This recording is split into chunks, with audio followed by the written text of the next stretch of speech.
All right, good morning. Leo ikiwa ni tarehe 16 mwezi wa Januari mwaka 2024, tunatumai ya kwamba uko mzima buheri wa afya na ni siku nyingine ambayo Bwana ameifanya, na kwa wengine wetu ndio siku ya kwanza wanaripoti kazini katika mwaka huu mpya wa 2024. Kwa hiyo letu ni kuwakaribisha na kujua wamekuwa vipi. Good morning. How have you been? I've been good. Merry Christmas. Better way to say that. Merry Happy Christmas. New Year. Was that tukuonana wakati wote. The last time I saw you was on 15th December 2023. You know, it has been a month. Yeah. Yes, actually. It's been a month. Oh, actually, yes, imagine. for 1 month. Because I was here for 2 weeks, then we'll come and leave, and then just before you came in, Ikenda for the 2 weeks. Very true. Hey, how have you been? Mimi nilirudi vizuri na Mungu amenisaidia wiki mbili hizo, and then Sylvia akakuja siku ya Ijumaa na pia jana, hata Freddy tulikuwa naye. Okay. Na sasa it has been awesome. And you? We've been well. Yeah.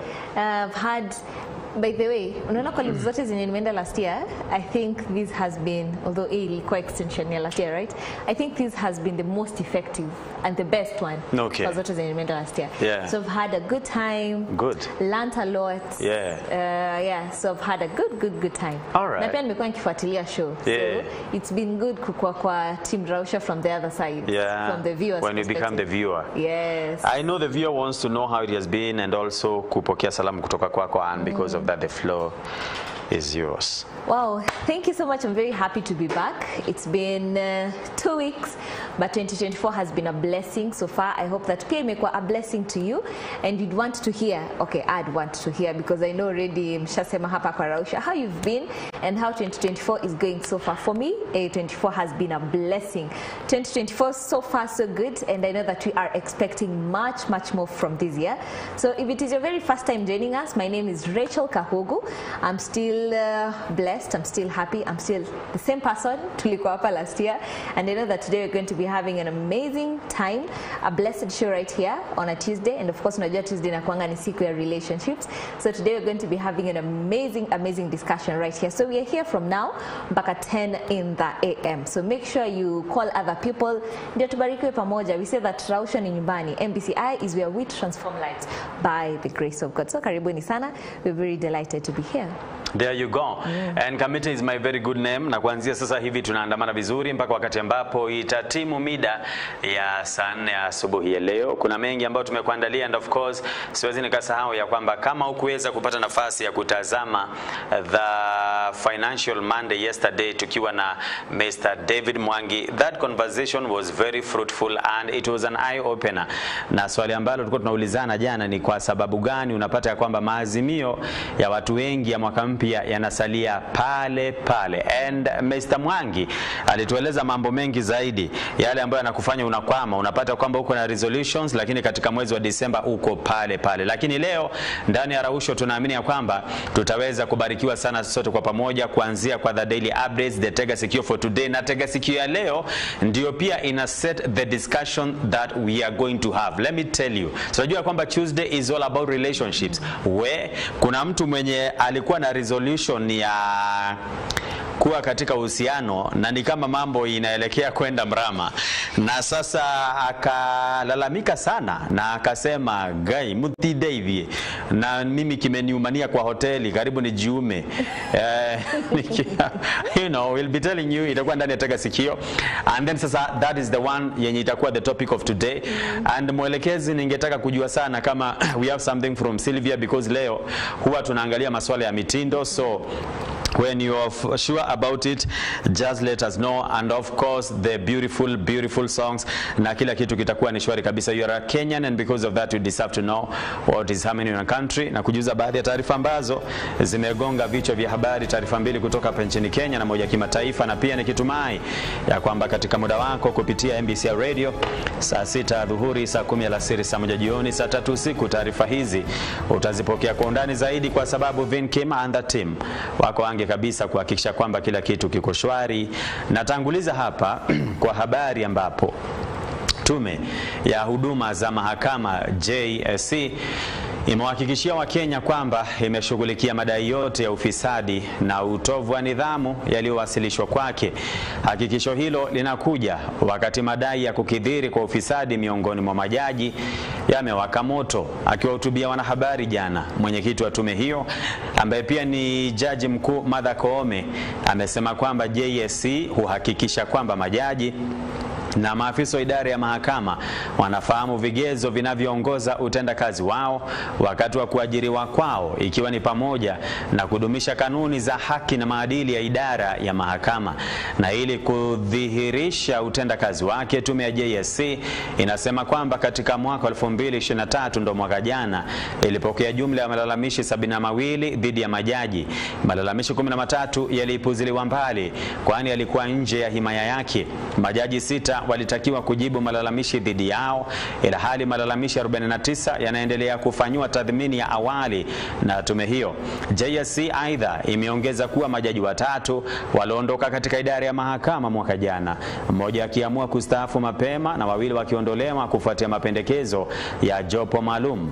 Jaji Koome alalamikia matishio ya uongozi wa serikali kuu na bunge kutoheshimu maagizo ya mahakama, akisema kuwa ni hatari zaidi na shambulio kwa katiba. Tume hiyo imeonya kuwa hatua kama hiyo inaweza kuzua mizozo ya kiraia.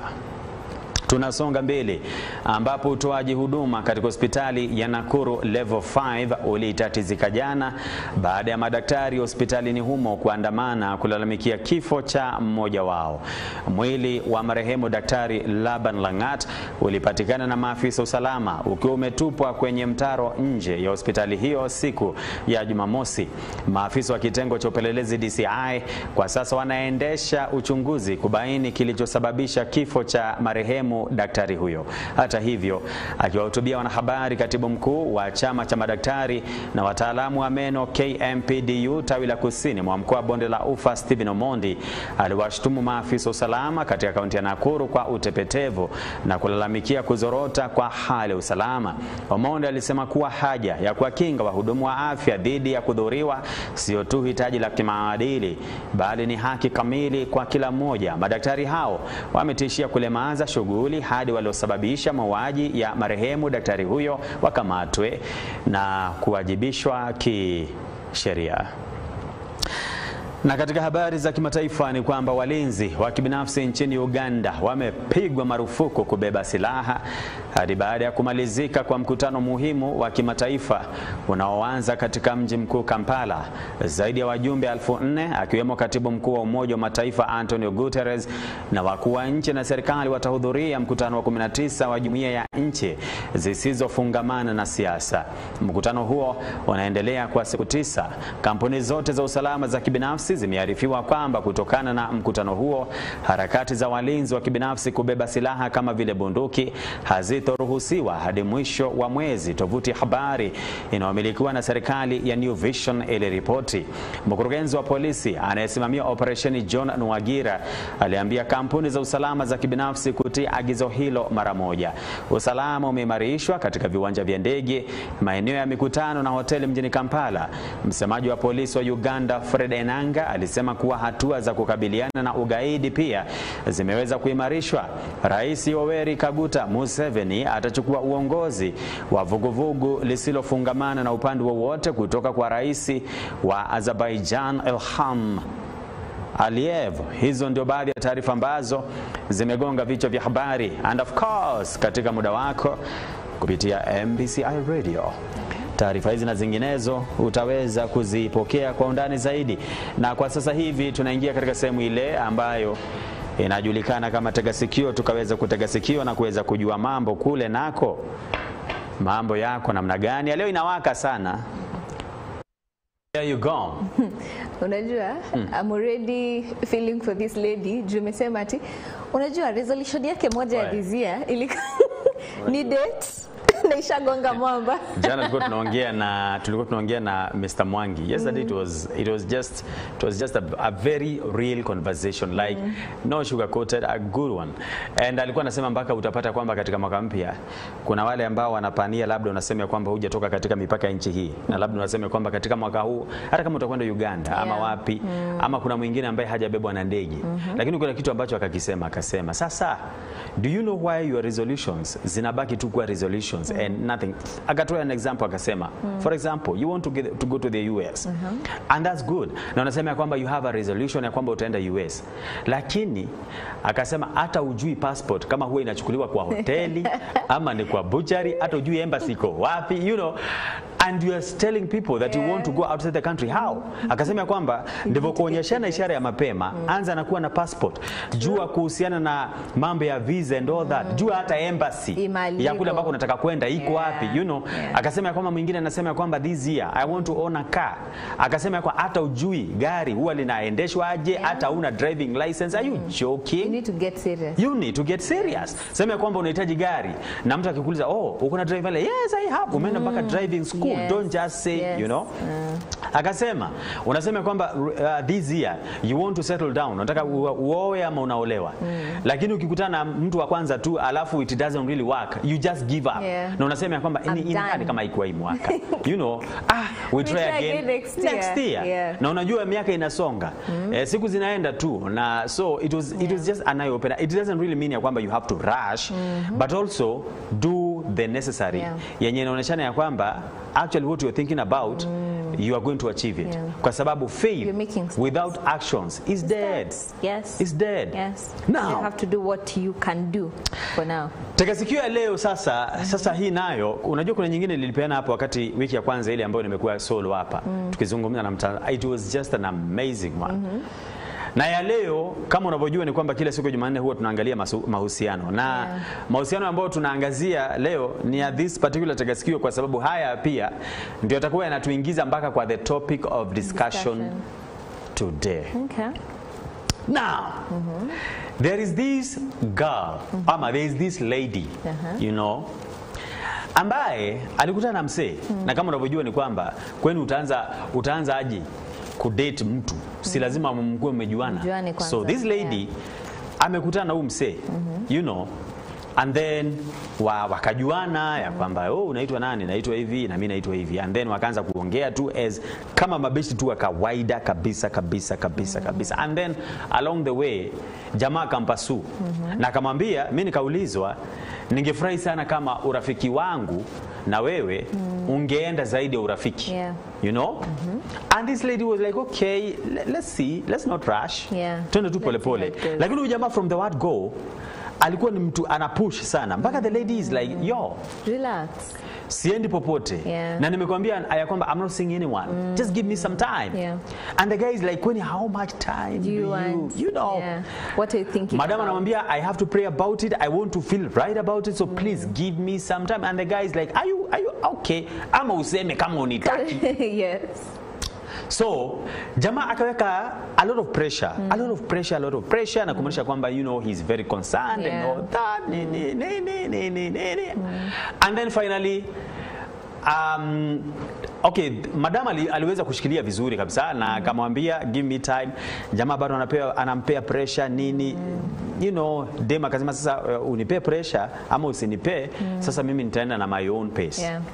So nikafika na mahali na dem akaona ya kwamba the guy ni genuine, you know, na akaona kabisa yenyewe huyu jamaa yenyewe ananipenda na ako serious, na huyu jamaa yenyewe hataki hizi ma relationship za kuchezea na huyu anataka relationship yenye ina focus katika masuala ya ndoa. So along the way, after kitu kama a month end, ndivyo the lady sasa wakakutana, wakaongea na wakakubaliana, na they got into a relationship. Okay, good news. Now, wameingia katika relationship na wameanza dating, unajua the excitement yenye huwa hapo nini, you know, calling that person when they call you back, texting this person when they text you back, there's that kind of thing that you feel you know, nini, you want to see him, you want to see her, you want to meet up after work, nini, you know, mnataka muongee mpaka usiku for hours and hours, kuwa manane, you know, and you know, mkiongea mambo mingi yenye hata ukiulizwa what are you talking about, hata ujui mnaongea nini, you know, hata wakati mwingine mnapigiana tu ni kupumua tu kwa simu you know, ukimuulizanga how you feeling, you know, lala vizuri, sweet dreams, you know, hapana wekata, yes, you know, alafu mpaka anakopa pesa ingine bado anakupigia, anakwambia nilikuwa tu nataka kujua how you are, mwingine mpaka anakuamsha saa 9, are you even serious? Talk to them directly. So I'm not going to dream in peace. So umelala hivi saa ngapi hiyo tumesema? Saa 9. Unasikia, unajua watu wengi wanakaa simu hapa. Kwa pili hapa. Unajua kwa kuna kitanda. Watu wengi wanakaa simu hapa kwa hapo. So umelala hivi unasikia simu, alafu unajua watu wengi wanapenda kuweka simu vibration simu. So umelala unasikia alafu kai vibrate mpaka kuanguka kama iko hapa ina vibrate kikuja, you know, and then unaamka unaona sasa hivi umemsave, ushamsave kama jina kama gani, hata tuseme anaitwa kama Samuel, lakini utamuita Samuel because sasa, you know, things are really, it is about that time, so unamuita kama tuseme babe, you know, yes, na umeweka tule tu nini tu kale ka love ka red, because you know, alafu unaona ni yeye nani saa 9, niliona mpaka mwingine amesave na lock na key, utafungua unaamka ati hi, na anakuja pande nyingine, hi, how are you? I'm fine. Unaendelea aje kulala?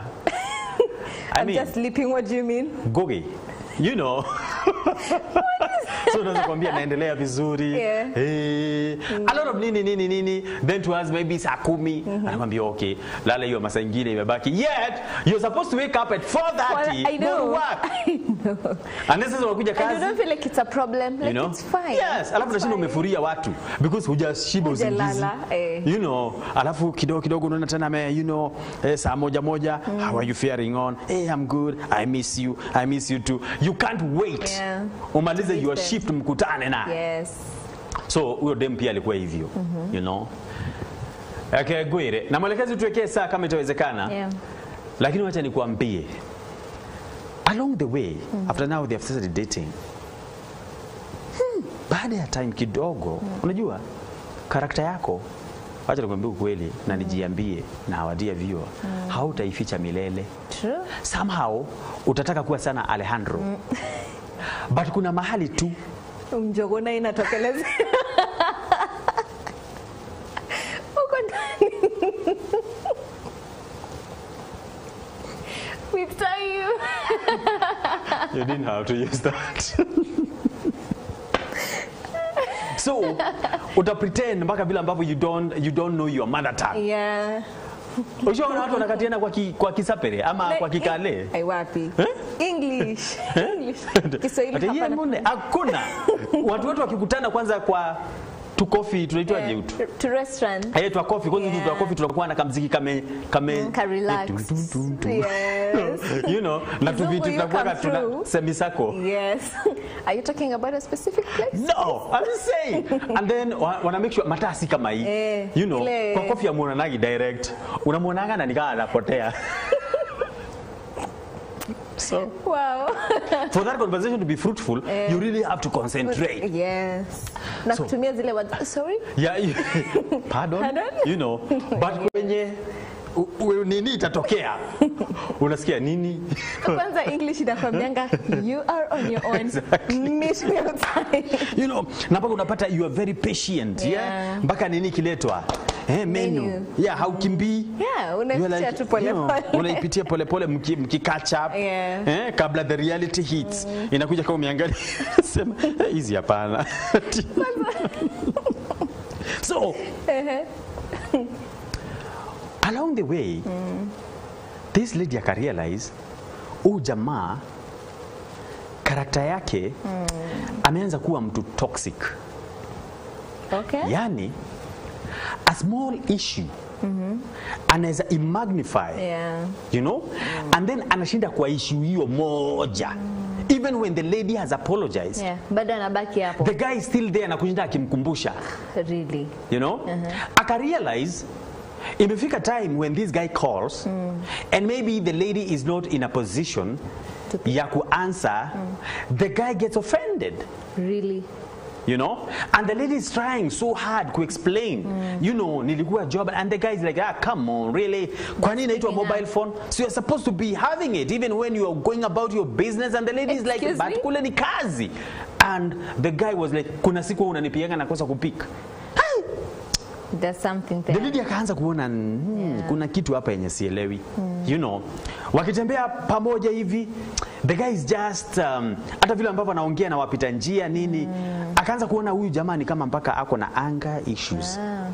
So ameanza kuona ni kama ka red flag, but the lady was really forcing it to be green. You know? Like hata si red sana. We. Ati nini? Ilifika mahali nao ndivyo sasa ujamaa karakta yake proper ikatokea. Na the lady looked at this guy akarealize kwamba hii ni relationship. Hata hatujafika level ya kwenda kuona wazazi. Na already true colors. Nikiangalia vizuri ni kama nina date, sijui nina date nani huyu. Hoti vile siku tunaingia kwenye ndoa itakuwaje? So the lady akaanza kuona nao hapa the only way out, because I have really tried to solve this issue with him, na ni kama bado akona issues zenye ziko, maybe akona unresolved issues ndani yake. I think the relationship mimi ni end. Because this lady alikuwa amefika na mahali akasikia kwamba I can't take it anymore. Akaamua kaa mbaya.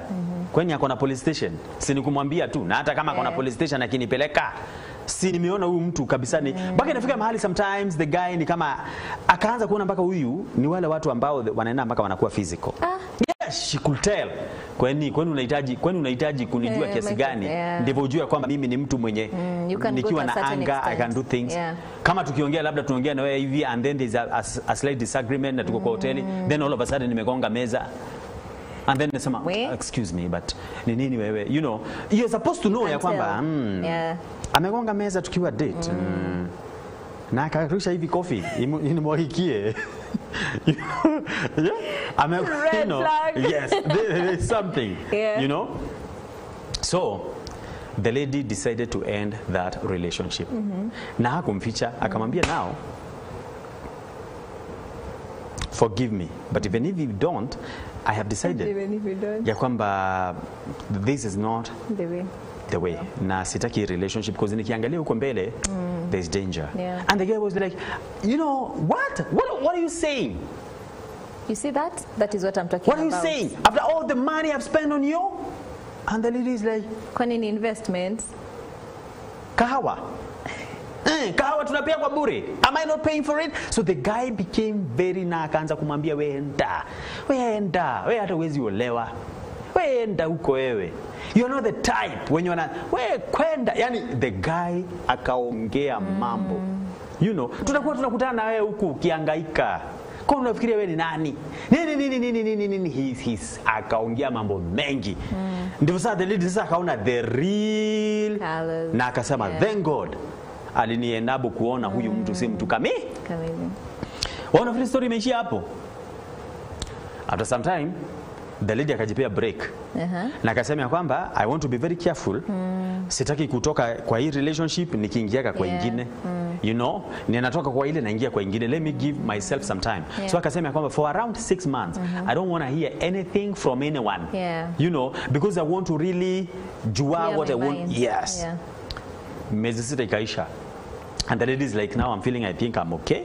Because about, you know, much better. So inaweza accommodate a conversation, a general conversation. Maybe towards 1 year, you know, maybe I can start now thinking about. Because the lady felt so hurt. Because ameona, alikuwa ametrust huyu jamaa, lakini sasa huyu jamaa vile ambavyo ameturn out, si mtu mzuri. Na along the way, hapo, huyu jamaa alikuwa amejaribu kurudi. Na kusema, you know, forgive me, you know, man is to error and error is to yo. The lady akasema ni kweli man is to error, lakini hiyo yako hai Kuna vitu zingine ukiangalia unaweza ukasema but hii yenye nimeona mpaka tunaenda kwa hoteli the way you are behaving and so the lady akakata and then towards the 1 year hapo wakaanza kuongea na mtu mwingine tu amekutana. Unajua watu hukutana tu kwa hizi social events, kwa maharusi, kwa nini wapi, sijui kuna business, sijui wapi imepangwa wapi mnaenda kwa nini hivyo. So wakakutana na jamaa. And then wakiwa huko kwa nini waka exchange contacts, and then after that wakaachana, and then wakaanza kuongea tu kama babeshte, hi how are you, mnaendelea aje, kwenye kampuni kazi iko vipi and all that na nini na kila kitu. Then along the way hii conversation ikaanza kuwa more frequent. Kitambo ilikuwa 1 mara moja, then ikaenda hivyo kaanza kuwa sasa ni more frequent. Ndivyo Danieli akaanza kurealize kwamba karakta ya huyu na sasa huyo mwenye ni ex ni kama juu chini. Yani this guy is so nice, super nice, gentle, hata venye anaongea, even the choice of words, and even the respect anampatia this lady. Na mpaka this guy is just a wonderful, and the lady is like, yo, ulikuwa wapi? Hajanionyesha interest sana, but I wouldn't mind. After kidogo ndivyo sasa huyu potential akaanza kumuonesha ni kama ako interested, ameanza kuwa very concerned. How is your morning? How was work? Yes, how was your work? Nini. Do you have plans? Any plans this weekend? Maybe on a Saturday tunaweza meet up nini. Na akisema hata patikana the guy haoneshani any ma feelings na maati tu, anasema all right, ni sawa, weekend ni nyingi, Mungu akituweka hai tu, so it's okay, na hashindi tu kushinda akimsumbua na kukamp kwa inbox. Dem akienda kufungua simu anapata tu messages tumepiga saluti huko every now and then. The guy pia ako na life yake. Have you ever seen that should go to the guys who can general call akitext kila kitu. Unashinda ukiona simu. See then I call tuongee tumalizane. So huyu ni jamaa mwenye kabisa akirealize kwamba this lady is busy, anampea time. Then ata call baadaye kumuuliza, are you still busy? And if she says the guy okay, all right, ni sawa, tutaongea. Wewe ukiwa free just let me know. Madam akaona hapa kuna mwangaza. Acha nikwambie. Ilifika mahali na this gentleman sasa potential akamuonesha a lot of interest. Na ikafika na mahali na akaanza sasa kumwambia we can meet up, but hawajaanza sasa jamaa anza kumwambia na sijui nini. So nini. Then one day on a Saturday it sounds like drama. The guy akaambia udem wanaweza meet up, wa have lunch pamoja in town, one of those restaurants. And the lady was like, do I go, do I not? And then after akaona, but this guy is nice, acha niende. So why not? So the lady showed up. Na huyu jamaa akuja ati sasa juu umekuja kukutana for the sijui nini ati sijui nini. Amekuja kuna katisho kake na kajinzi kasimple. The lady ndiye kidogo alikuwa ameoverdo vitu. Nini vitu nini, and then you start eating, you start sweating. How you going to handle that? Unaanza kupanguza and changing color. All of a sudden umekaa gray. And then jamaa anaanza kuuliza, are you okay? Are you sick? No, it's makeup. So ndio overdo it, so akakutana. And the guy ni wale ma gentleman wenye mkinini anakunini mpaka kiti. By the way, huyu mdem akiangalia huyu msee anaona kabisa hii ni nature yake. Haifanya tu kujifanya. Anaifanya tu kwa kawaida, hata aoneshani ati sijui nini ama ni ile tu anasema okay, have a seat. And then the guy anaenda akasema nishaiona Alejandro kwa movies. But an African Alejandro is right here. Okay? Na mpaka vile ambavyo jamaa kuna manners, hata vile ambavyo anaongelesha wale wenye wanawaserve na nini. He's not authoritative, ni mtu tu mpoa, ni mtu mcool.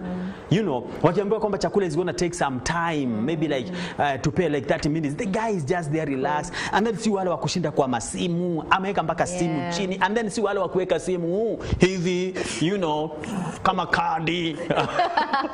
Ukiona hii Red flag? Nakumbuka tunacheza kati tunakwambia, "See here." Na see here ukiona mtu ametoa simu hapa anasema, "Hey, you know." Red flag. Is there something we need to know? Alafu anafanya hivi, you know. So jamaa anaweka tu simu vizuri tu hivyo imekaa hivyo. Because he doesn't expect some funny people because hapo ndipo mambo utokea. Hapo ndio mambo utokea. You know, unaweza kuona tu vitu hivi ukienda kufanya hivi unaona Wajira. You know.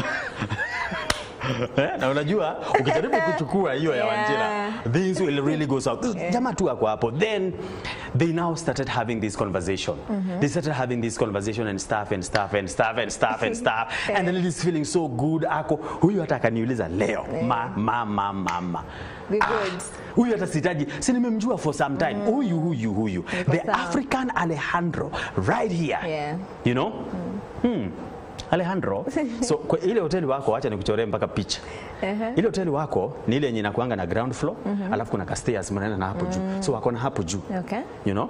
Unajua huko kwa ground floor inakuwa ni wale watu wako na haraka ukuje nini. But ukiona watu wamekuja alafu wamepanda juu. Wanaenda na hapo juu ya kwamba they are, you know, hawana wako na time. Yeah. Sasa venye wamekaa meza ndio hii. The guy the guy amekaa pande hii na sasa kwa stairs ni pale entrance. Na the lady sasa amemface hivi. So venye umeniangalia hivi lakini mlango uko na hapo. Stairs iko huko. Yes. So hauna macho huku. Si kweli? So all your concentration ni hapa. Na chakula ikaletwa. So hapo sasa ni kukula nini? Kukula tu pole hapo nini, the talking, you know. Then this lady wakikula hivi akaona all of a sudden attention ya huyu jamaa imeshift. Ni kama imeshift na akaona kuna venye huu uso. Unajua kuna kitu unaweza ona ni kuangalia na nijua kuna kitu umeona and then naangalia na kuuliza ni nini? You know? Akaona venye huyu jamaa amebehave akamuuliza ni nini, kwani is everything okay? Ndio akasikia no, ngoja kidogo, a friend of mine is coming. Oh, and the lady is like, oh, okay. And the ladies continued nini kukula uto tu vitu you know. Then kidogo akasema, hey yo, ni aje? So the lady anasikia kikula. Then the lady had, hiyo sauti ni very familiar. You know, rekege komakie. Si ameshika uma hivi. Na ameangalia hivi sahani. Akiinuka hivi na chips. Wakakutana na ex. What? Yes. So the toxic ex. Yes, the toxic ex just showed up. Na sasa huyu toxic ex wanajuana na huyu sana. There's a problem. Na alikuja akasema, hey yo man, it's been long, ni aje? Mpaka ujamaa akasimama akamgotea, mpaka wana manze, long time man. Kwani ulichange simu? Hapana, mimi bado ni So they have a history. Mpaka wako na namba. Sasa unauliza nini? Mpaka kwenye wanauliza, na sisi yako aliendaga wapi? And the lady is there, freeze. Yeah, I know. Freeze like freeze. Ushaenda kwa super, unaona kuna super moja nilienda sitaitaja because hawajalipa advert. Kuna mahali wameweka nini kwa ice samaki. Freeze tu. Yani the lady was like, am I dreaming? Am I saying my own thing? Wameongea, wame catch up nini wameongea. And the toxic guy then akaangalia huyu msichana si amekaa hapo. Hapo sasa ndipo unasikianga. You know, ground floor ifunguke tu hivi ni ground floor. And she's just like, seated there, you know. Sasa akisema now the drama that is going to unfold. And the guy akamwangalia, hi madam, hi. Ni kama hawajuani, ni kama hawajawahi onana, ni kama hawajawahi kukutana mahali na nini. Na yeye lady pia akacheza kama yeye. You know, na akasema, oh hi. And this gentleman is like, yo, you know, meet, wacha nitumie your name. Meet Rachel. Yeah, a friend of mine. You know, nini. And Rachel is there, smiling. Yeah. And meet so and so. Na mwenye anaintroduciwa ni the toxic ex. And the lady is like, yeah. And the guy is like, yeah. Nice to meet you. Yeah. Sawa, si tutaongea tutabonga. Alafu ndakuchapia kuna story niko nayo. The toxic guy ndo anaambia hivyo potential. Ameambia huyu potential. And the potential is very excited like, man, I'm gonna do it. Hata kama ni kesho nini. And the guy left akaenda kaka kwa meza nyingine. Wacha nikuambie. Si hata atoke nje ya hoteli. Mbona bado uko the same place? Sasa ni unajua hoteli si yenu. Hapa kuna chazi hapo. Like hoteli ni ya mwenye aliweka biashara. So kila mtu ako na the right. Ni vile mmekutana during dates. Different dates. Yes. How wonderful. The guy alienda na akakaa hapo chini. And he had his lunch na akamaliza na akipita akamwambia sawa tutachapiana sawa. Umesema namba ni ile ile. Yeah, all right. Madam, see you. And the lady was like, "Okay, all right." And the guy left. Are you madaming me? And the guy left. Now kizungumkuti kiko hapa. Na hapa ndipo our dear viewer anakujia. Sio amesikia kwamba there is a conversation that will be done, wa catch up. Na amesikia mpaka there is a lot of asking about your sister and what and what. Na kama namba ulichange na nini. Definitely. The fact that huyu jamaa alisimama mpaka wamesalimiana mpaka wanapigana na hii jamaa. Yes, wako na ni vile hawajaonana for some time but hawa wanajuana, you know. Na mpaka venye nasikia tu jokes twingine nasikia hawa ni watu huwa wakikutana wataongea sana. Now, the lady akakaa hapo wondering. Do I disclose kwa huyu potential that actually that guy I know his friend? Yes. And not only knowing, yes, actually I've dated him. Do I disclose that that is an ex? Yeah. Ama ninyamaze? Alafu akasema na nikinyamaza alafu find out na ule karakta yake venye niliona anaweza amua mpaka anivurugie this relationship na mpaka aliniambia I will never ever get married. Alafu kutana na huko amwambie huyo mwenye una date ni stima. How will it be? So the lady akafikiria, do I not? Do I nini? Do I cheza chini? Do I do nothing? Nini? She's still there, wondering, do I disclose or do I not? Na anashindwa. Huyu potential akijua from the ex that I had that relationship with this guy. And then probably yule amwambie vitu ambazo anaweza amini kuliko kile ambacho anaweza mwambia. How will this be? And already this lady amefeel kabisa kwamba this guy is the right person for her. Alafu najua it's even worse that waliongeleshana ni kama wajuani. So atafeel betrayed. So listen, ilikuwa hi lady, hi. Timbaka madam. And the guy goes, sits down, akapata lunch yake and then akamaliza, akatoka. By the way, akibounce, ni aje, tutachapiana, sawa madam kwa heri. And the lady is like, okay kwa heri. And the guy, na anajua kabisa huyu, wakiongea na huyu, hapa kuna relationship. So nikimbie before, ama niache ajijulie. Ama tu niseme, whatever happens, happen. So she's there. And because sahi ndipo wako hiyo nini anashindwa, do I disclose? Kama mwaka mpya mambo ifanyiki isifanyike, ama do I just wait mpaka ile siku nitaambiwa kumbe ule beshte yangu you ever dated and you never told me? What would you do kama wewe ndiye huyo? Wacha nitakuja kuambia. Hapana, tuambie. Imagine mimi ningemwambia. Umwambie nini? Ningemwambia tu hapo. Aje tukiwa tumekaa hivi? Like hiyo tu time ya coffee. Umwambie nini? Mwambie sasa, that brother of yours, before you go catch up, I need to tell you something about him. What is it about? So apparently, 1 year ago, we were in a relationship and we broke up. So he is my ex. Yes. He's your ex? Yes. Who? It's in the past. It's in the past. Let's just leave the past. And then the guy is like, what happened? Well, would you be willing to share? And saying now how toxic he was? Yes. Telling I know he's the friend how but I'm helping you. And probably he knows them. He knows him differently. And then Raushwa, that's even worse. Because now I am helping you move from a toxic friendship. Because you don't know him. Let me tell you. So ungesema?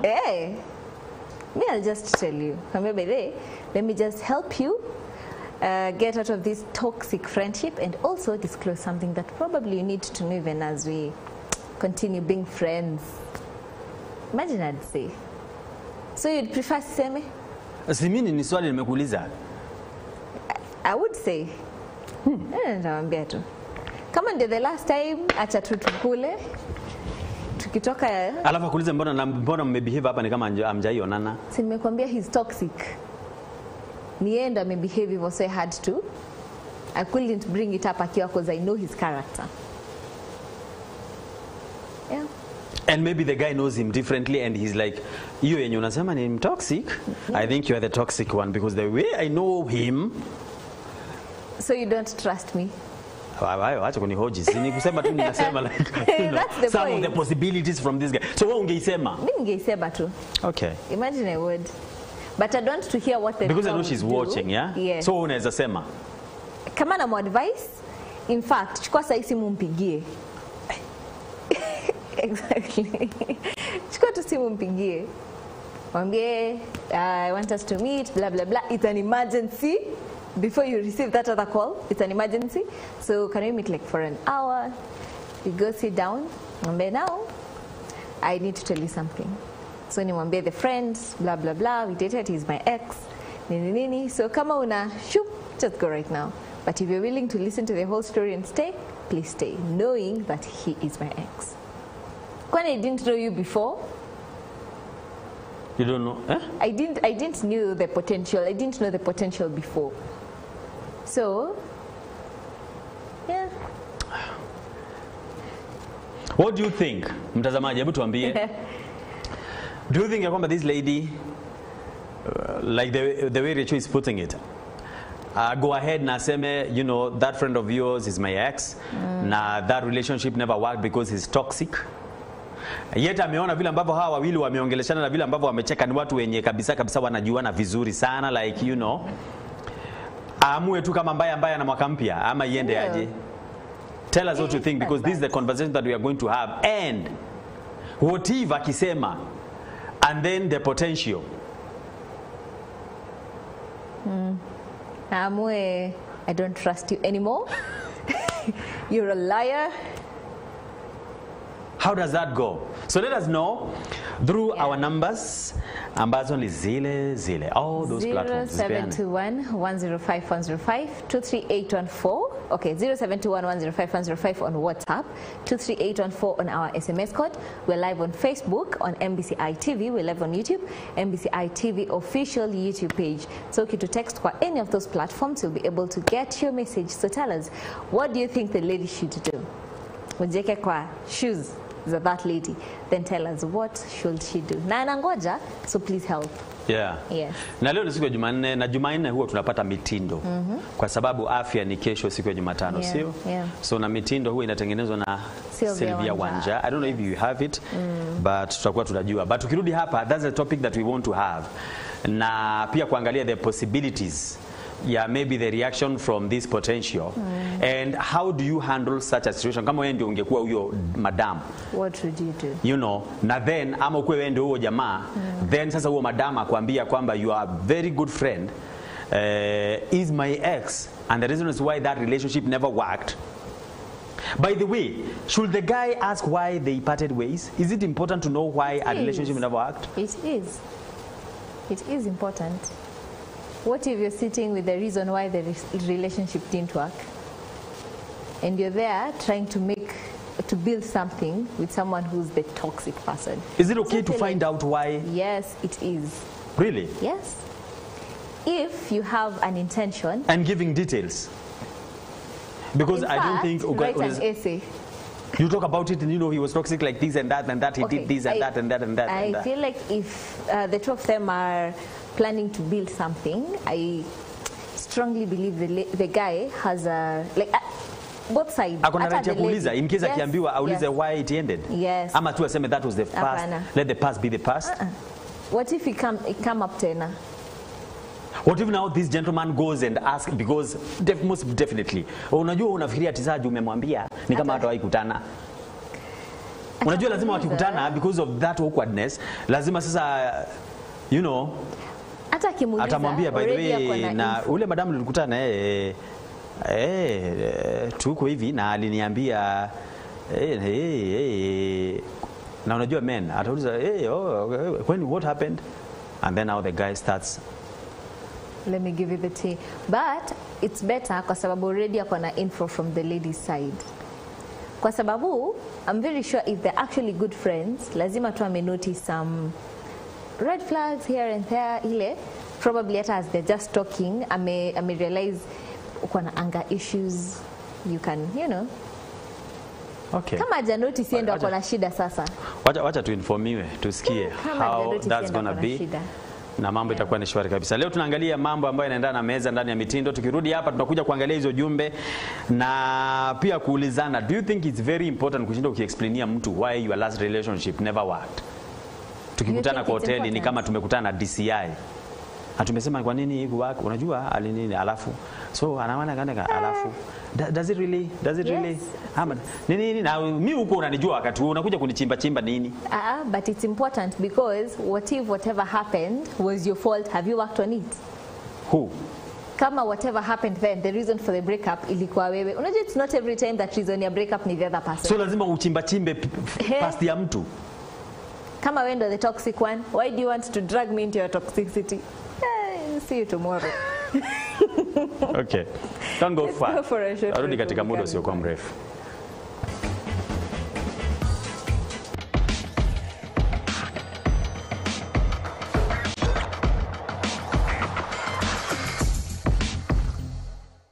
Tables are often used in our homes. Chances za kukosa meza kwa nyumba are very slim. From wooden tables, side kuna glass tables, metal tables, plastic tables na pia composite material tables. Tables ziko na functions kama vile functional for keeping things au decorative just to make your house stand out. Let's look at some of the types of tables that we have.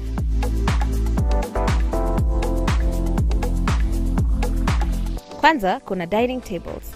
They are a fundamental piece of furniture yenye ni very important, especially to share meals na familia pamoja na marafiki. Ina a set of matching chairs that vary in number depending on the size ya familia. They come in variety of shapes, sizes, materials, and design ndo iweze ku best suit your preference. Now is your chance to visit your favorite furniture store and review a dining table that best suits you.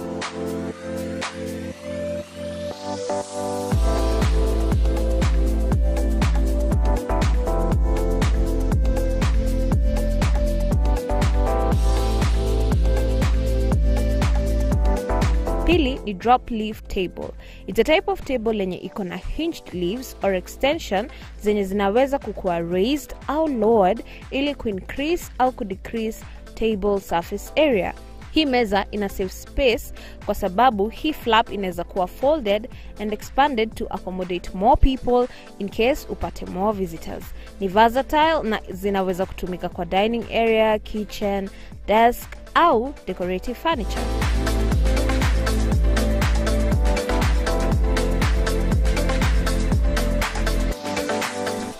Kuna console table. Hii meza ni narrow na iko designed kuwekwa.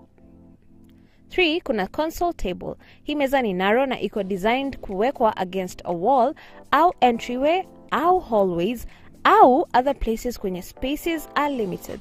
Ina provide surface for functional na pia decorative purposes. Some console tables also come with storage features like shelves kuongeza their functionality. Style ya console inaweza vary from traditional to modern and comes in variety sizes and shapes.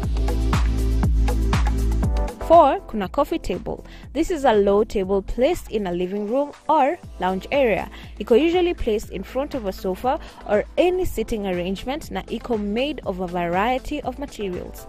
It plays both a functional na a decorative role. They can be used to display decorative decor kama vases au artwork and kuplace vitu kama coffee mugs au books, magazines, remote controls na kuna zenye ziko na storage options kama drawers na shelves. 5. Kuna folding table. It's a very versatile piece of furniture kwani inaweza kuwa easily folded for storage na pia ni mobile. Ziko designed to provide temporary au additional table space. Ziko designed na hinged legs that can be folded underneath the table top. Iko portable na ideal both indoors and outdoors. Ziko na a wide range of functions both residentially or commercially and tend to really save on space. A refectory table is a long type of rectangular table yenye ina emulate the traditional style refectories za setup ya outdoors.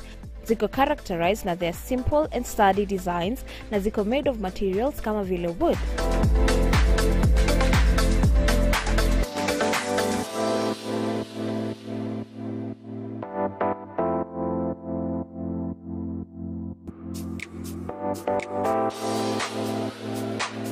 Trestle table has 2 or more supports, otherwise known as trestles, connected by a horizontal beam. He design provides stability as well as legroom, allowing easy assembly and disassembly. Nightstands are also very common. It's also known as a bedside table, and it's a small piece of furniture yenye inaplesiwa kando ya bed. Ina serve both functional and decorative purposes.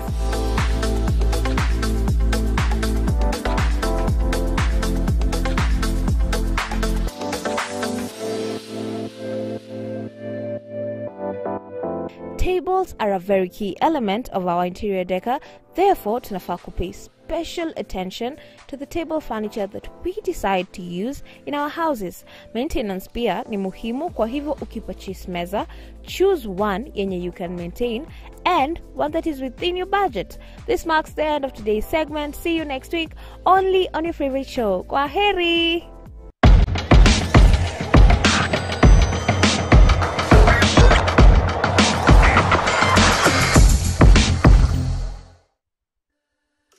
For startups and magnates, the best way of marketing is by word of mouth.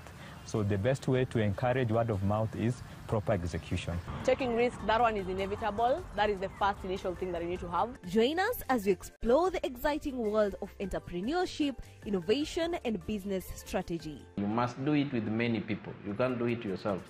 So you need to assemble a team that will deliver your vision and take the company to the next level. Business Plus is your go-to source for expert advice, insider tips, and inspiring success stories. The only way you can actually be able to solve problems faster is if you encounter many problems, so it becomes easier. With me, Rachel Kahugu, every Monday at 7:30 p.m. Remember, business is more than meets the eye.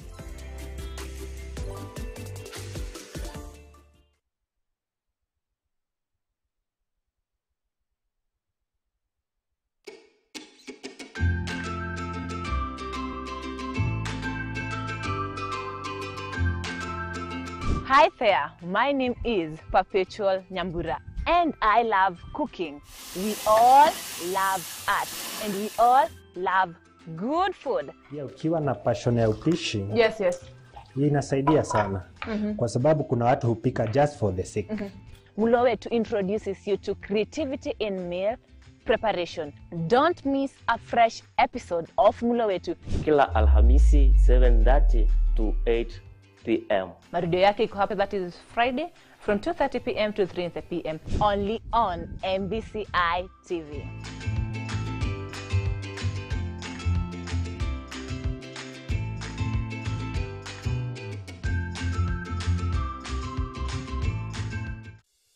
Are you ready to unlock the secrets behind successful career choices? Join us for an eye-opening journey as we delve deep into the minds of professionals from various career fields. So what is your take on employment? I think that employment has been misdefined. Don't miss the insights and the knowledge that will equip you for your success. Meet the HR every Friday from 8:30 p.m. with Sylvia Wanjar. And remember, there is no luck in career, but it's when opportunity meets preparation.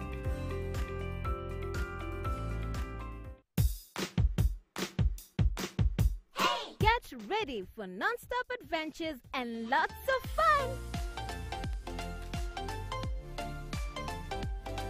Each episode is packed with engaging stories, vibrant animations, catchy songs, educational session, and unforgettable moments. She sells seashells at the seashore.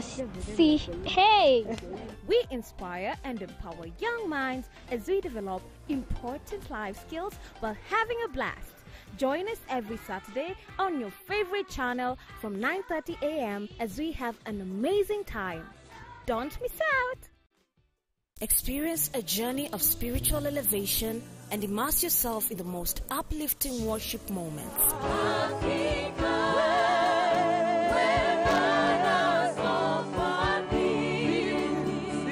Watch the best of worship culmination every Saturday from 3 p.m. to 5:30 p.m. It's an awe-inspiring event featuring anointed worshipers and going beyond the studio to connect with young souls eager to embrace the divine presence in educational institutions. Get ready to elevate your spirit and embrace the true essence of worship with Maria Omondi and her incredible team of worshippers.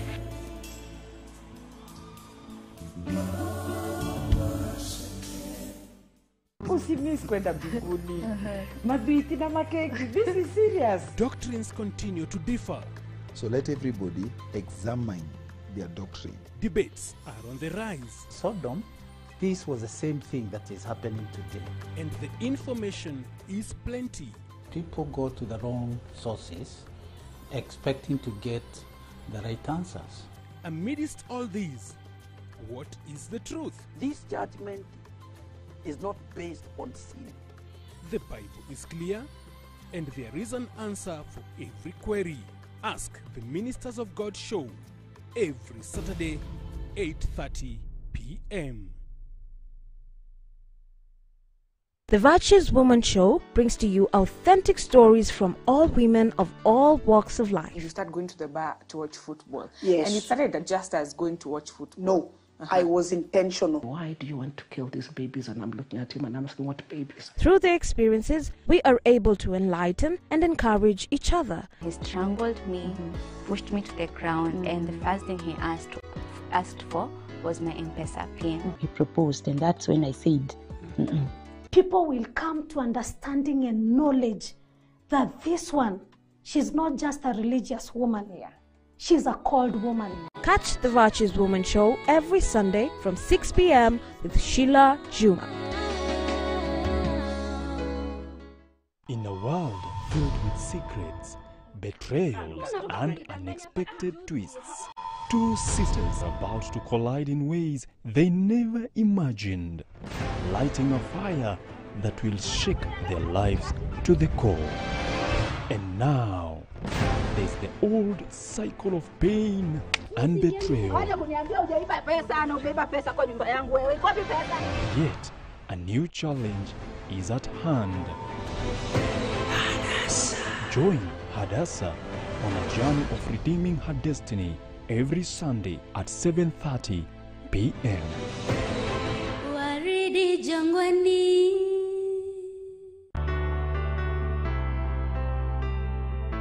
Marriage is not a mark of completeness, nor is singlehood a mark of incompleteness.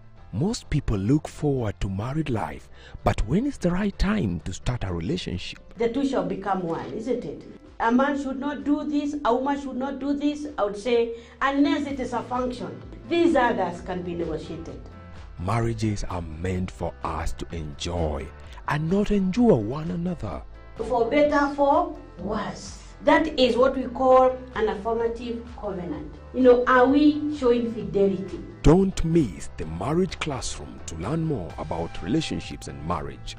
Relations in a relationship that is not yet in, joined together, you are not in marriage, is a no. It will never be right now, it will never be right tomorrow. It will never be okay, even in the future. Every Sunday, only on MBCI TV. Yo my people, Kicheko Dawa tunakuletea season 3. Kizungumkuti hiyo sielewi baba. Aisha. Nitapumzika. Coming to you on MBCI TV, this time more interesting and more fun. With new segments like Precious Moments, music of your own choice, na pia maswali moto. Nikikumbuka nitakwambia. Join me Precious every Wednesday from 8:30 p.m. Kicheko ni dawa.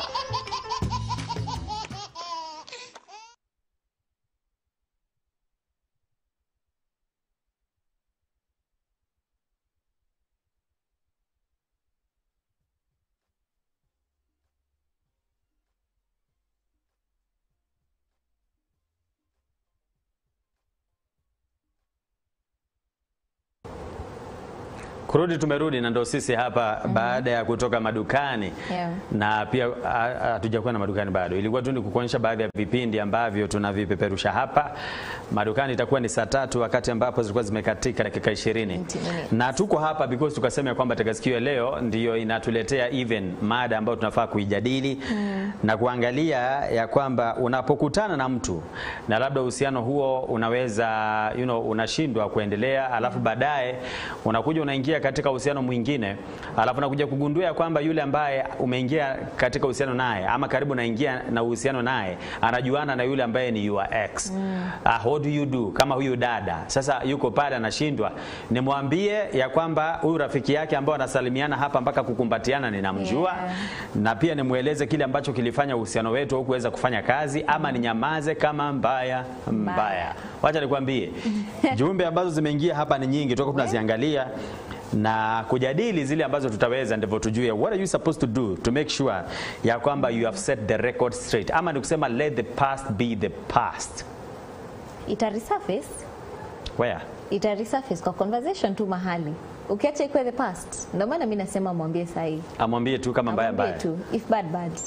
Kwa sababu unajua okay. Wait, would you rather amwambie ama asimwambie? Me I'm asking questions. Hapa mimi hakuna. Sasa unajua mimi ndio nimepewa. No, I'm the one. Unajua sasa mimi ndiye nimepewa nilete dilemma na that person. But what would you do? So, mimi nilimwambia ndivyo nilete hiyo dilemma hapa. Tulikuwa tumejaribu kuongea from all angles, nikamwambia no, would you mind us sharing that story without necessarily saying who you are and where you come from? And she was like no, I don't mind. So I was like okay, sawa. So ulikuwa umemwadvise aje? Nani?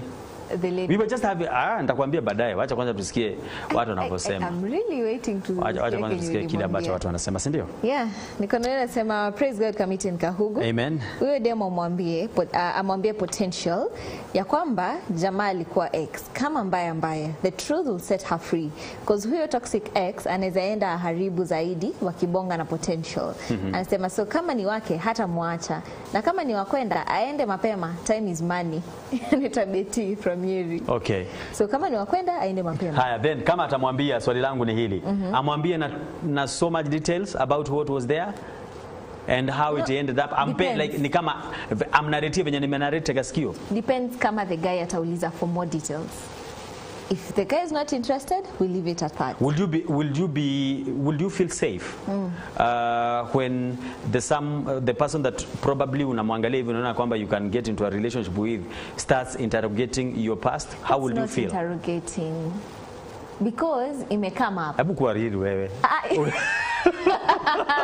That's not interrogating though. Would you feel safe when I start and asking okay what happened? Unajua depend na vile unauliza. But ni kwa sababu imekama up. Unajua mimi ndo bring up. Nimeona mmesalimiana. Will you give those details as they were? Not at details, but I'd tell you. So of course nitakwambia that's my ex. We definitely broke up. Why? So you'd ask why? Because he was toxic. When you're saying that he was toxic, what do you mean? Because he did this. So hapo ndo nitapeana like some like examples of things that he did. Kama mbili or something. Yeah. Kuna vitu alikuwa anafanya and I didn't like it, or there are instances that this and this happened, so nikaona hatuwezi tukaendelea. And then he's like so you want to say in that relationship he was the only problem? Did you in any way contribute into maybe... No, that is the interrogation part that I don't want. Mr. CID, you can go join the CIA or I'm also asking something. myself, why does it always appear that when a relationship has ended, both parties kila mtu kivyake anataka kuoneshana kwamba ule mwingine ndiye alikuwa na issue? Kuna watu wenye wanajuanga ukweli. Kuna mtu mwenye anaweza sema yenyewe hiyo relationship iliisha because I really contributed. Yes. Kuna mtu mwenye anaweza kuwa honest kusema ya kwamba kuna mtu anaweza kuwa honest in Kenya. Yes. In Nakuru. Kusema kabisa I am the one who contributed. Yes. I was very toxic by then. Na nilimsumbua. Kuna mtu anaweza kubali. If you are toxic hautakubali because you are toxic. already you are kuna mtu anaweza toxic enough. jikoji na useme kabisa ni mimi nilichangia. Unless kama umeacha I was being kukuwa irresponsible. toxic guy. I was not picking her calls ama his calls. Kuna mtu anaweza jishtaki. I have never met one. Have you? For a narcissist atasema tu I was not the problem.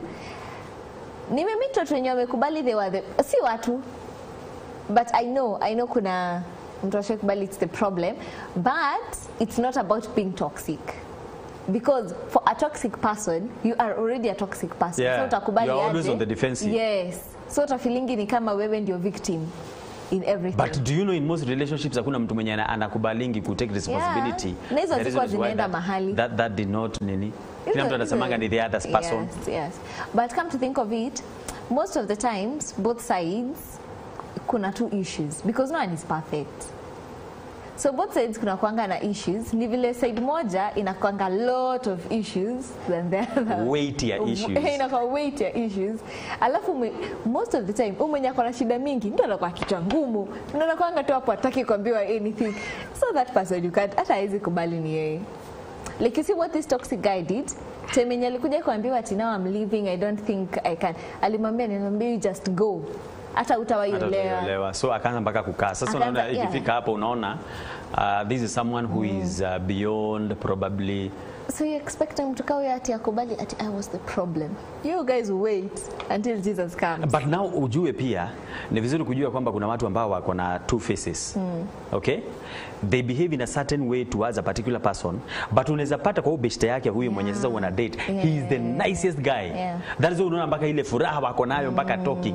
And then probably if this guy goes interrogates, ule Kenya atamwambia atachukulia hiyo ndio the gospel truth without knowing. Ya kwamba this guy has two faces. Na watu kama wao ni dangerous. And maybe you fika mahali mpaka asema alisema yeye ndio alikuwa toxic and then unajua they know how to present. Yeah. Jesus. For real. You've known me for how long? Let me tell you, mshaanza kudate hapana. Usiseme siku kuona. You are getting into a hole that I don't know mwenye atakutoa and then all of a sudden your potential potea. Na alikuwa potential pote. Ungena kusema shio unasikia potea. Unasikia huko. Ati uko wapi? Unajua kale kama mkanacho rangu akienda kwa majani. Hey. Maana sasa kuinja. Hey.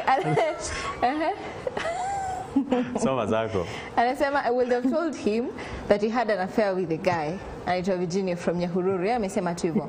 I would have told him that I had a relationship with a guy. Okay. Good morning Kamiti and Rachel. Good morning. Mapema ndio best kama mbaya. Anasema ni kama kelea kesi kwa sasa. Kama mbaya. Yeah. Anasema ni kama kumchumbia msichana na akose kukuambia ako na mtoto. Okay? Anasema only to realize baadaye. Hapana. Meta ni auntie yake ananitanga hivyo mama. Ananiita mama wewe. Auntie. Baadaye unasikia. Alafu unakuta shosho yake ati hata mtoto alikuwa anakuuliza. Shock. Florence Keriko. Morning Committee and Kahugu. We thank God for this new day, new month, new year. Mungu awalinde, muwe na siku njema. Asante. Julius Kirago nasema morning Committee, happy new year Rachel. Thank God you're here. In YouTube. Winfred Henry, good morning Team Raushwa. Rachel, happy new year. Welcome back beautiful girl. Nataka nifike kwenye hizo nini ziko. Joki Judy, morning Committee. Kindly leo usitoke online mapema. Huwa unatuacha hanging sometime usi. Mbali vameenda. Sisi huwa nikitoka huwa ninamwambia sasa nishauambia tumeni. Hata umeisema tuko karibu kutoka Rogers Koga. Hii story imeiva and then he's laughing. Joki Judy anasema hey, si unakuanga na story wewe. Serious kwani date watu huenda kuongea nini? At least uliza mtu past yake kabla kiumane. Yes. Nilisikia mahali mtu akisema that dates are for data collection. You don't go for dates kukunywa coffee. Can't you make coffee at your own place? You just go buy coffee for yourself. Dates are for data collection. That's where you get some things unajua you can't deal with that. That's where you draw the line between unaweza kuwa unakunywa tu chai na mtu but at the back of your mind unajua this is the last time I've seen you. Ama unajiambia wewe it can never go beyond friendship. Wewe ongea tu. Ongea tu. Nitishie kuku tu but nikitoka hapa. Kwanza hapo ndo anakuuliza what else would you like? Hapo anajiambia what have I not eaten? Because but do you think it's also good to tell someone there and then that I don't think we can be more than kula kwanza? Oh, ushibe. Shiba kwanza. Because unaweza kuta mtu ni a toxic person. Then like the rest of the conversation itakuwa very awkward. With the tension and with tension and everything. Ama ikute ni yule mtu mwenye atakuacha hapa kugonge vimeza na aende. Yeah. So you'd rather just sort out your own bill. Yes. So actually for me I'd say the bill is not even the problem. But tutaendelea na conversation ukianza kuniangalia po weird. So I'd rather if you guys are having coffee na ushaona huyu it's a no-go zone, maliza ni coffee. So you still have the number. Mkienda nyumbani probably just talking and catching up. Hey, by the way, I've been really thinking about it and ukishaenda nyumbani? Or either that or mkishamaliza when you're partying. Ile yenye sasa umgonge nini aanze kuona zile vitu zinachorangwa.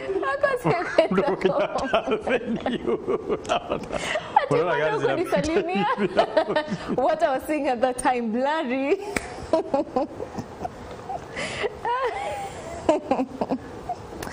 Yeah, so ukimwambia mapema itakuwa tricks.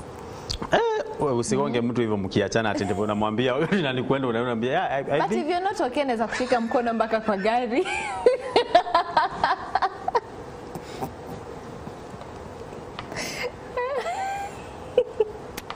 Hey, anasema hello.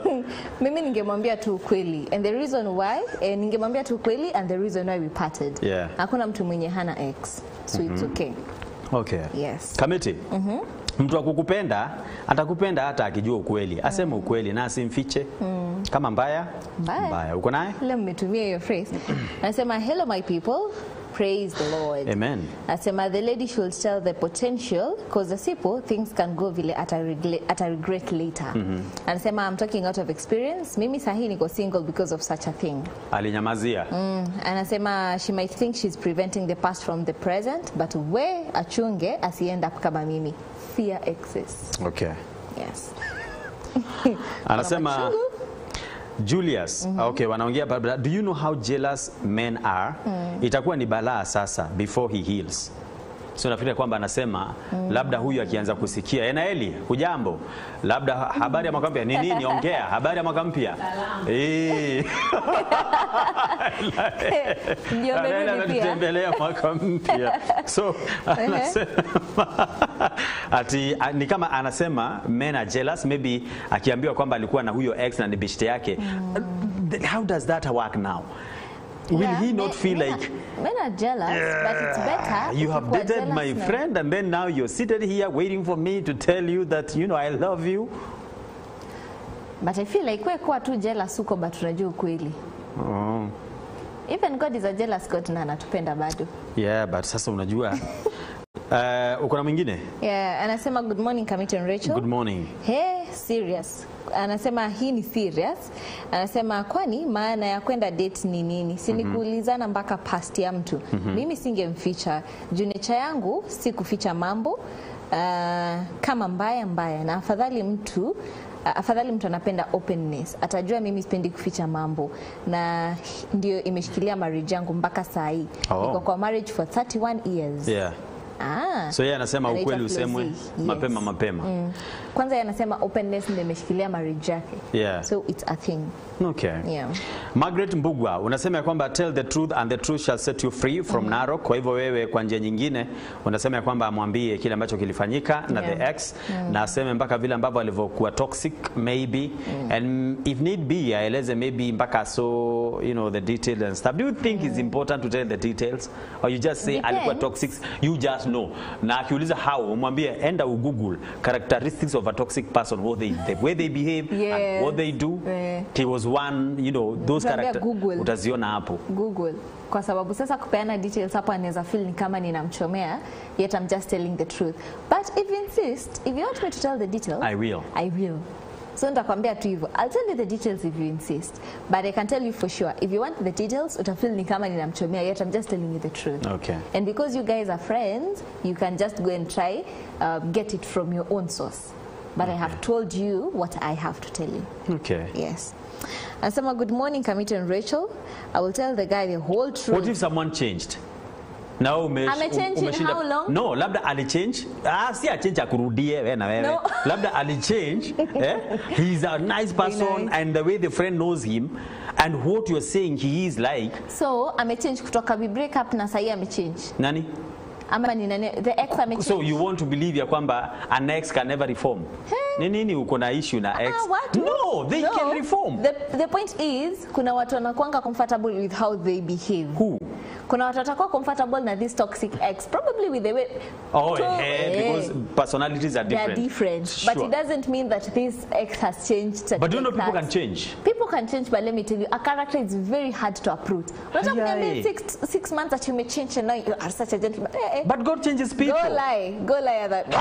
And don't say wengine, please. But God changes people. Hata kama hachange akurudie, but people can change. So by the time you are here saying toxic, huyu anajua there another totally different version and he's wondering why is this lady, you know, painting my friend in a very bad picture, and probably he won't even ask you.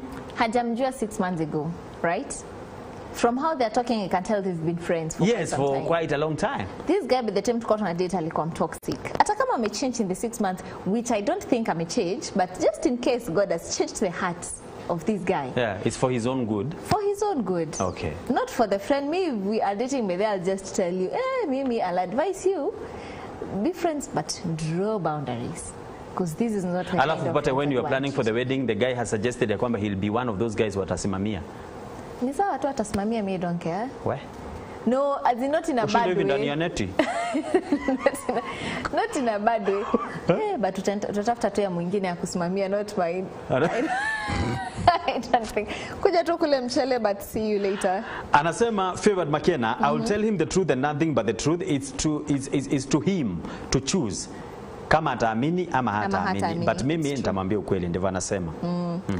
Anasema, good morning guys. Good morning. If I were if I was the one in that situation, I'd tell the truth, because either way, this guy will know about the relationship. It's better I give my side of the story before he hears from his friend's side. And anasema, every relationship faces trials, and I will trust in God to help me, and I will pray for wisdom for both of us, so that we think through the situation rationally and clearly. Yes. Anasema hapa, overcome Caleb, niko tuned, niko ndani ya show, nikiwa hapa Lukenya, ni Caleb Asati, and then keep tall. Unasema, mimi naona ni heri tu huyo dem anyamaze, the potential atajulia huko mbele. So akikuja kufind out accidentally, hiyo relationship imeenda. Hata ukijaribu kuisave at that point, that's God. Ati niliona nisishine nikwambie mambo mingi, it's a new chapter in my life. A new chapter. Dating my friend that came, said hi, and then uka pretend ni kama mpaka hamjuani, and now you're here telling me that kumbe you ever dated after I found out on my own. Atakwambia no, it's time to open another chapter. And then it's like, and then it's like, what else are you hiding? That's the point. Because if you're able to hide this, then it means nini nyingine uniambi. But do you think kuna some things in a relationship, and especially a new relationship, you may not need to disclose? By using wisdom. Yani unaona, si lazima nimwambie kila kitu for the sake of the relationship. If it's something inawezeka the relationship at stake, then I feel like it's important for you to talk about it. Not for to save the relationship as such, but for the sake of trust and transparency. If you guys are looking forward to a time when you'll get married, then you should be able to just open up and tell this guy everything, because this in black and white. Yes. Okay. Because probably not immediately, but with time, before you get married, just make sure you've talked about almost everything. Because wewe ni mtu mwenye mtaishi na yeye miaka 60, na utaweza kujifanya all your life. Itafika tu mahali, and you'll probably mention it, alafu hiyo ndio time atakuwa shocked like, hey, hebu wait. Kwani huyu ni nani? Huyu ni nani, yes. So I feel like, so you say everything, kama hiyo relationship itaanguka ianguke. Yes. Okay. Na uende kwa ingine tena useme everything kama itaanguka ianguke. Uende kwa ingine tena. Na ukijua kuna issue yenye ukishare huwa zinaanguka, will you still? You are not. It's labda ni Paul. What? Anasema Josephine Gitonga anauliza ulikokuwa umekwenda, lakini anasema kwamba siku ambazo hukuwepo walikukosa sana. And then kuna mwingine hapa ambaye anasema kwamba siwezi nikasema anything. Kwanza kuleta mapast kwa the present ni kuharibu kila kitu.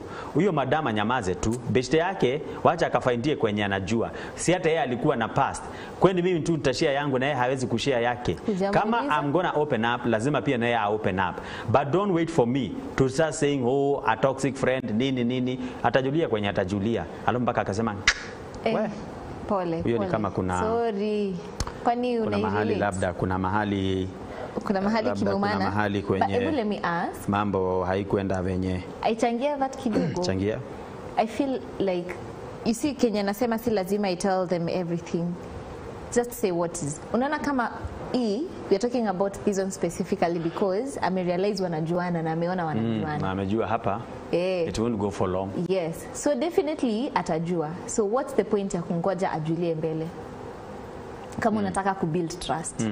What's the point? So then does it mean, based on the question you are posing here, does it mean ya kwamba kama hawangekuwa anajuana, the lady tu angenyamaza? Ange mention too, probably the guy angeuliza, have you dated before? What's your past relationship? Probably angesema tu yes, 1 year ago and we broke up because the guy was toxic, but hange get into details.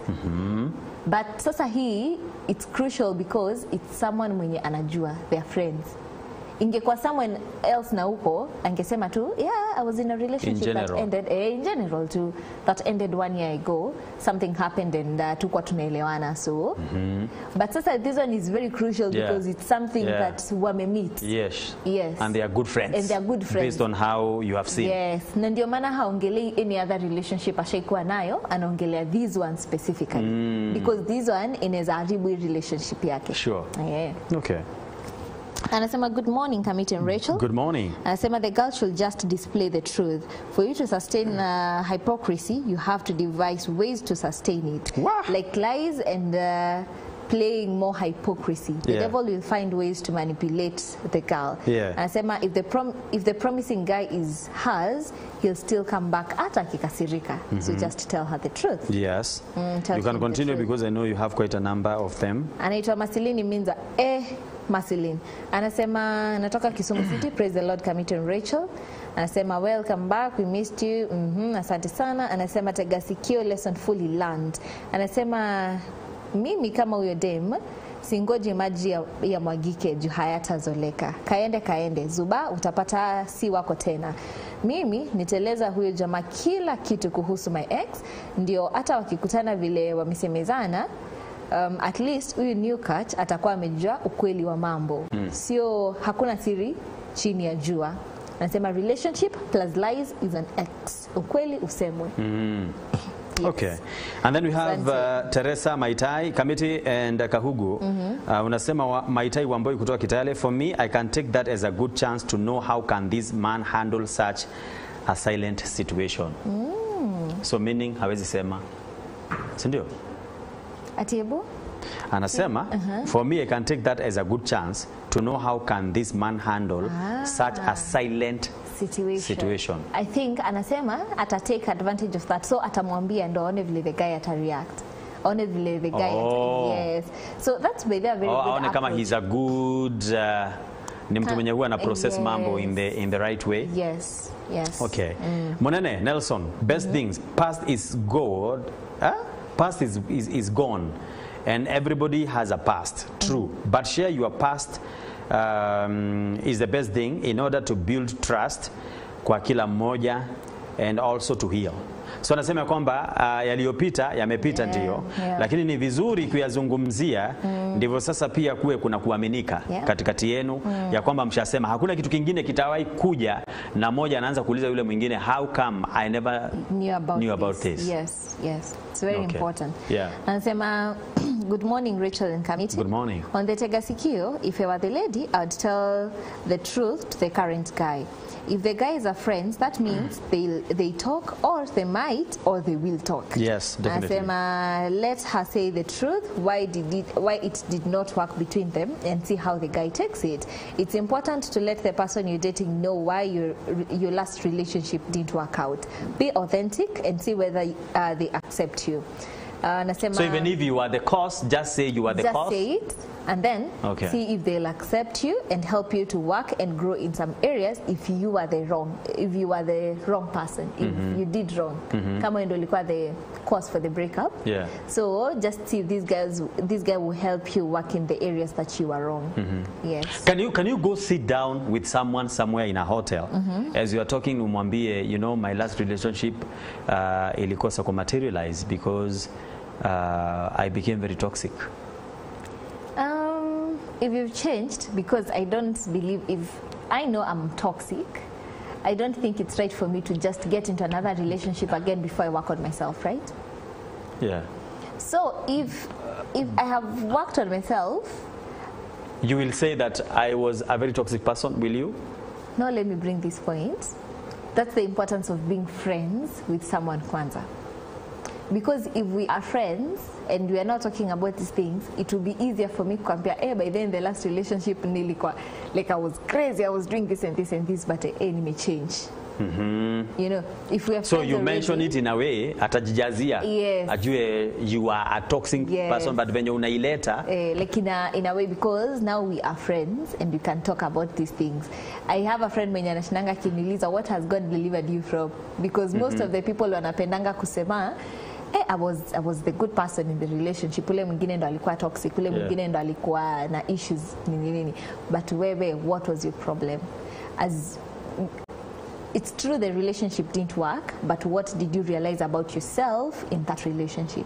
What was the purpose of that relationship in your life? Hata jamani ulilearn. Did you learn anything? Did you learn anything?